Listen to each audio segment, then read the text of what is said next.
It was a cold night, the kind that makes the air itself feel alive. The wind moved through the trees like whispers of things long forgotten. I remember the way the silence pressed in after midnight, too quiet for the world to still be breathing. I had been alone for weeks, living on the edge of a small town no one remembers anymore, in a cabin that seemed to breathe with every gust of wind. I thought I had made peace with the loneliness until that night. I had been sitting by the window, staring into the dark. The forest outside was still, black, endless, and then it was like the air changed. It grew heavy, almost electric, as if the world was holding its breath. The clock stopped ticking. Even the fire, I swear, seemed dim and low, and then he appeared, not in the way you'd expect, no blinding light, no thunder, just a presence standing there in the corner of the room, quiet and human, but not. His face was calm, yet it carried the weight of centuries. His eyes, there was something in them. Sadness, fire, love, judgment, all at once. My throat closed, and for a moment I couldn't move. I knew who it was before he spoke. There's no mistaking that kind of knowing. It wasn't something I thought. It was something I felt. Like every memory, every prayer, every secret was suddenly exposed in the light of those eyes. "Do not be afraid," he said. His voice wasn't loud, but it filled the room. It was deep, soft, like it came from everywhere, from the walls, the air, the beating of my heart. "You've been asking where I am," he said. "But I have not left." I tried to speak, but the words wouldn't come. My body trembled. Tears burned down my face. And then he walked toward the window and looked out into the dark forest, where the horizon met the invisible sky. "America," he said softly, "they've forgotten." His tone changed. It was not anger, not disappointment. It was sorrow, deep, ancient sorrow.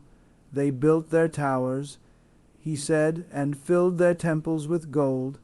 They speak my name, but their hearts are far away." I felt the air shift again, colder now, heavier, like the world itself was listening. "They believe they are safe," he said, "but the walls they trust will fall. The noise they fill their lives with will fade, and in the silence that follows I will call them again." He turned to me, and in that moment it felt like time stopped. "You must tell them," he said. "Tell them I am not gone. Tell them I am waiting. But they will not hear until the light is taken from them, when the night grows darkest. Then they will remember. I wanted to ask when." What did he mean? What was coming? But before I could, he stepped closer, and for a moment I could feel the warmth radiating from him, not like fire, but like truth. It burned not on the skin, but somewhere deeper. And then he was gone. No sound, no flash. Just gone. The air fell still again. The clock began ticking, and the fire flared back to life, as if nothing had happened. But the room smelled different, like rain on dry earth. I didn't sleep that night. I couldn't. I sat there until dawn, replaying every word in my mind, every breath, every flicker of his gaze.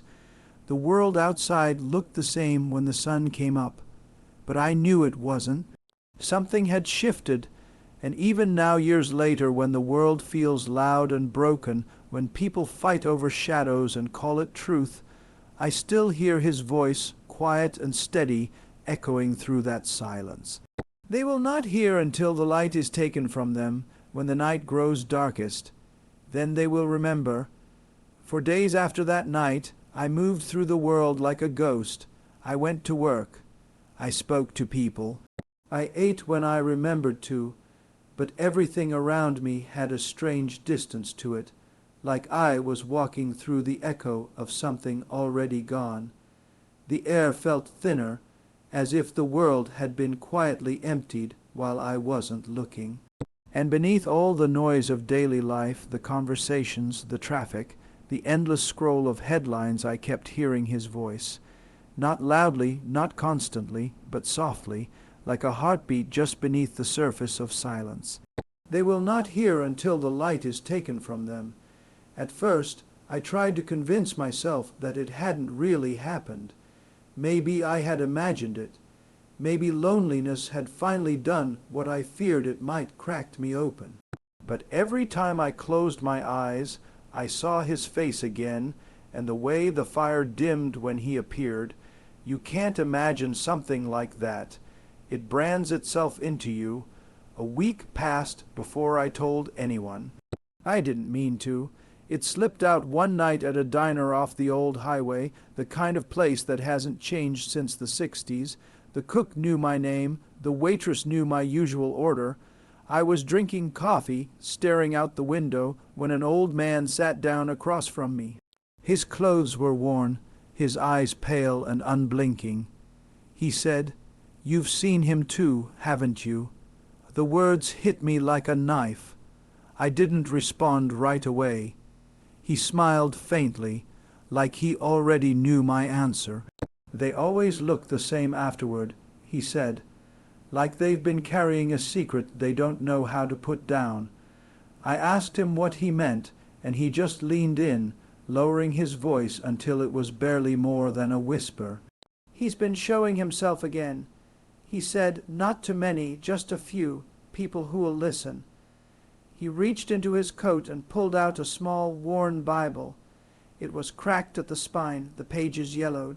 "He told you something, didn't he?" I nodded before I even realized I was doing it. The man's eyes seemed to soften. "Then you'd better listen close," he said, "because whatever he told you, it's not just for you."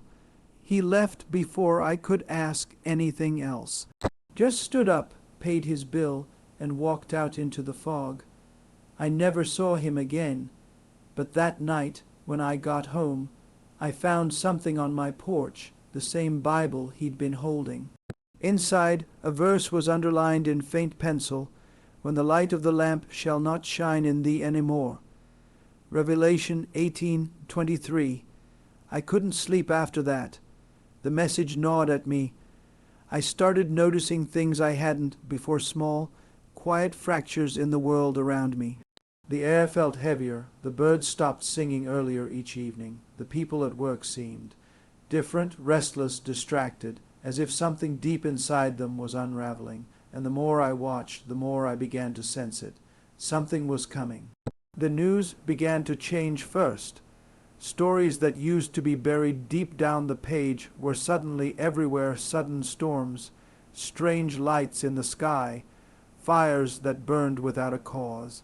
People started disappearing, vanishing from small towns and cities alike, leaving no trace but their last words on social media.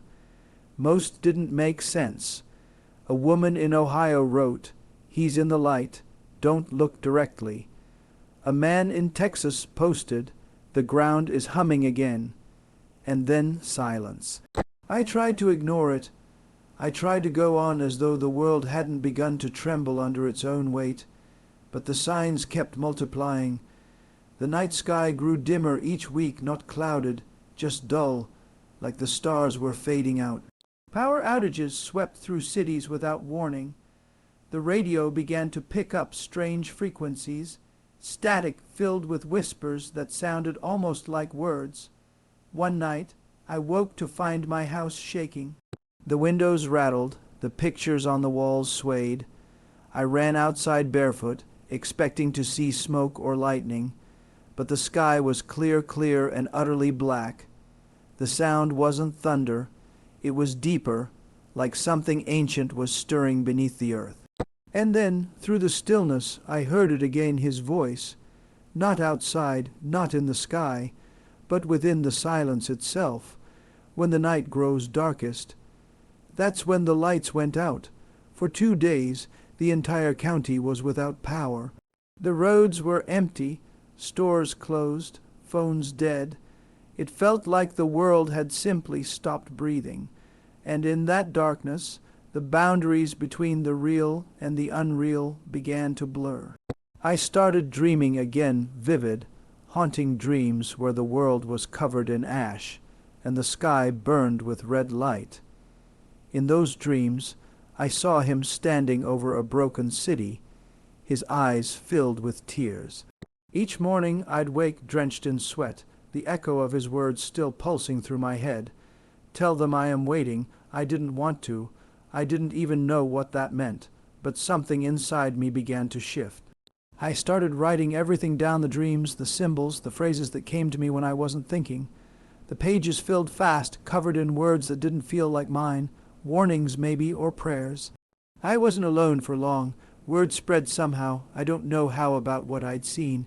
People started showing up at my door, strangers. Some traveled for miles. They said they'd heard the same voice. They'd seen him too.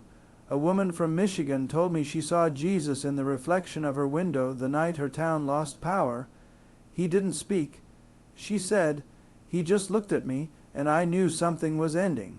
A young man from Kansas brought photographs, faint figures of light appearing above cornfields, too human to be chance. They were all different, yet every story carried the same message: they will remember in the darkness. We gathered every night by candlelight, the flames flickering against our faces. There was no preaching, no sermon, just quiet, listening. Sometimes, when the wind howled through the trees, it sounded like whispers too many to count. That's when the letters began arriving, no return address, just my name, written in a shaky hand. Inside, each one contained a single line: "He is coming for his own." The postmarks were from all over the country, places I'd never been, names I didn't recognize. And yet, each message felt personal, deliberate. Then came the photograph. It arrived in a plain envelope, no note this time. Just a picture, black and white, grainy, almost too dark to make out. It showed what looked like a city street at night, empty, except for a single figure standing beneath a dead streetlight. His face was turned away, but I recognized the shape of his robe, the way the light bent around him. At the bottom, written in pen, were 5 words: "He walks among you now." That night I couldn't breathe. Every sound in the house felt amplified: the floorboards creaking, the clock ticking, the distant bark of a dog. I sat in the dark with the photograph in my hand, waiting for something, anything. Midnight passed, then 1, then 2, and then a soft knock on the door. I didn't move. It came again. 3 slow knocks. I rose, heart pounding, every nerve alive. I opened the door.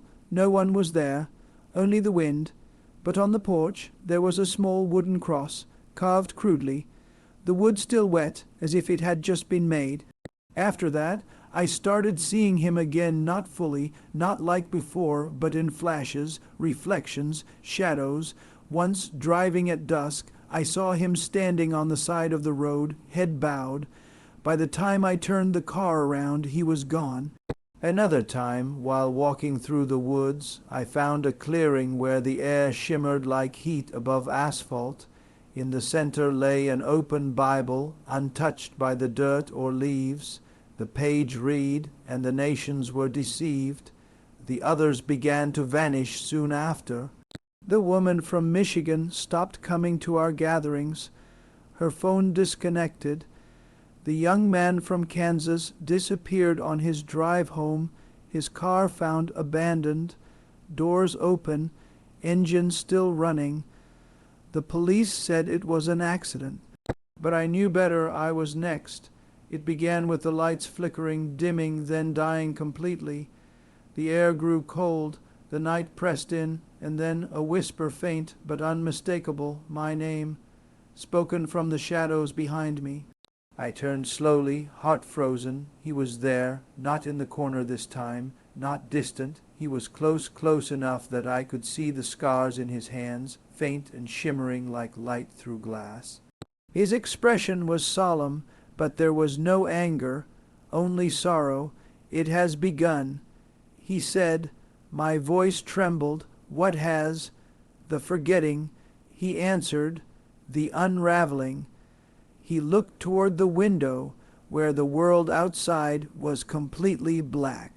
They chose the noise over the silence, the image over the truth. Now they will see what they built without me.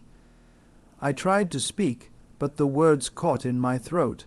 He placed a hand on my shoulder, gentle, but heavy with something I can't describe. You will tell them again, he said, until the last light fades. And then, like before, he was gone. The air rushed back, and I collapsed to the floor, sobbing, shaking, praying for understanding. But no understanding came. Only more silence, more darkness. The next morning, the news was everywhere.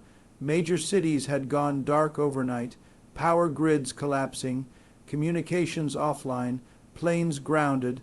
They called it a solar storm, but there was no record of one. The government said it was temporary, a few days, maybe a week, but deep down I knew this was it. By the third day, panic set in, stores emptied, streets filled with chaos. People fought for what little they could find. Churches overflowed, but most were silent, no power, no sound, just the smell of wax and fear. I walked through it all, carrying that photograph and the wooden cross in my pocket. Everywhere I looked, I saw faces filled with confusion, people staring at dead screens, lost without their light. They will not hear until the light is taken from them. The darkness grew thicker as the days passed. The stars disappeared completely, swallowed by something unseen. And yet, in that blackness, I began to hear singing faint, distant, like a chorus carried on the wind. Some said it was angels. Others said it was madness. I followed the sound one night, walking through the empty streets until I reached the edge of town. There, in the open field, a small group of people stood, holding candles that somehow stayed lit against the wind. Their faces were pale, eyes closed, voices trembling as they sang. I joined them without speaking. For the first time the fear faded. When the last note fell into silence, a light appeared above us, soft at first, then brighter, purer than any light I've ever seen. It wasn't the sun, and it wasn't fire. It was something alive, and within it, for the briefest moment, I saw him again, his arms open, his face shining with both sorrow and mercy. Then the light burst, washing over us like a wave. I fell to my knees, blinded, weightless, and when I opened my eyes, the field was empty. Everyone was gone. The candles, the people, all vanished. Only me and the faint smell of rain on the dry ground. That was weeks ago, or maybe months. I've lost track of time. The world hasn't gone back to what it was. The power never fully returned. People speak in hushed tones now, as if afraid of waking something sleeping just beneath the surface. Some say they see figures walking at night, not ghosts, but men in robes carrying light where no light should be. I don't know what's left to tell. The cities are quieter now. The noise is gone. And in that silence, I think we've all begun to hear it, that distant, trembling voice calling from the dark. When the night grows darkest, then they will remember. And maybe that's what this is, the remembering. Maybe he never left at all. Maybe he's been here the whole time, waiting for the lights to die, for the world to finally look up from its glow and see what was standing right in front of it. Every night now, I light a single candle in the window. I don't know why. Maybe it's a signal. Maybe it's a prayer. The flame flickers against the glass, fragile but steady, and sometimes when the wind goes still and the silence deepens, I see a reflection beside mine. He doesn't speak anymore. He doesn't need to, because I already know. The darkness was never the punishment. It was the mercy.